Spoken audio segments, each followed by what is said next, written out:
ব্রাহ্মণ আদালতের যেটা রংপুরের পীরগঞ্জে ঔষধ ব্যবসায়ীদের 4 দফা দাবিতে মানববন্ধন অনুষ্ঠিত হয়েছে। বৃহস্পতিবার সকালে পীরগঞ্জ পৌরসভার প্রাণকেন্দ্রে বাজার মোড়ে এ মানববন্ধন অনুষ্ঠিত হয়। পীরগঞ্জ উপজেলা শাখার বাংলাদেশ কেমিস্ট অ্যান্ড ড্রাগিস্ট সমিতির আয়োজনে এ মানববন্ধনে সভাপতিত্ব করেন পীরগঞ্জ উপজেলা ঔষধ ব্যবসায়ী সমিতির সভাপতি মোহাম্মদ আলী প্রধান। এ সময় আরো বক্তব্য রাখেন ঔষধ ব্যবসায়ী পীরগঞ্জ উপজেলা শাখার সাধারণ সম্পাদক শহীদুল ইসলাম মণ্ডল সেবু সহ আরো অনেকে।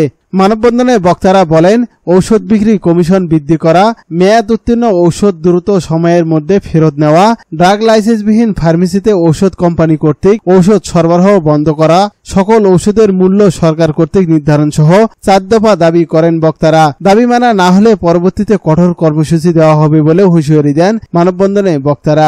ব্রাহ্মণ আদালতের যেটা নিয়ম রয়েছে যে যাদের লাইসেন্স নাই তাদেরকে সেই সমস্ত দোকানে পরিচালিত করতে হবে এবং পাশাপাশি যারা সরকারকে ভ্যাট দেয় না, ট্যাক্স দেয় না, তাদেরকেই পরিচালিত করা দরকার। ঠিক একটা শর্ত, এই শর্তটা আমাদের পূরণ করলেই হলো।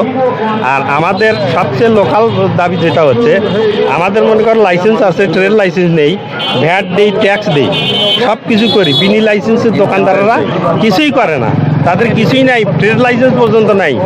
তাহলে তারপর আমাদেরকেই শুধু যে হেনস্থা করা হয়, এটার থেকে পরিত্রাণ পাইতে আপনাদের সহযোগিতা নিয়েই আমরা প্রশাসনের কাছে এই দাবিটা জানাচ্ছি।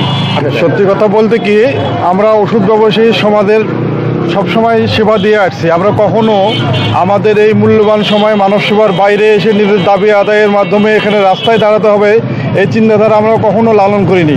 কিন্তু বাস্তবতা হচ্ছে আজকে এমন এক পর্যায়ে এসে গেছি, ওষুধ কোম্পানি কর্তৃক যে কমিশন সিলেক্টেড আমাদের জন্য 12%, কাস্টমারদের ডিমান্ড হয় হচ্ছে 10%, আর রেস্ট থাকে 2%। এই 2% কমিশন দিয়ে আমরা আমাদের ব্যবসা পরিচালনা করার জন্য হিমশিম খাচ্ছি।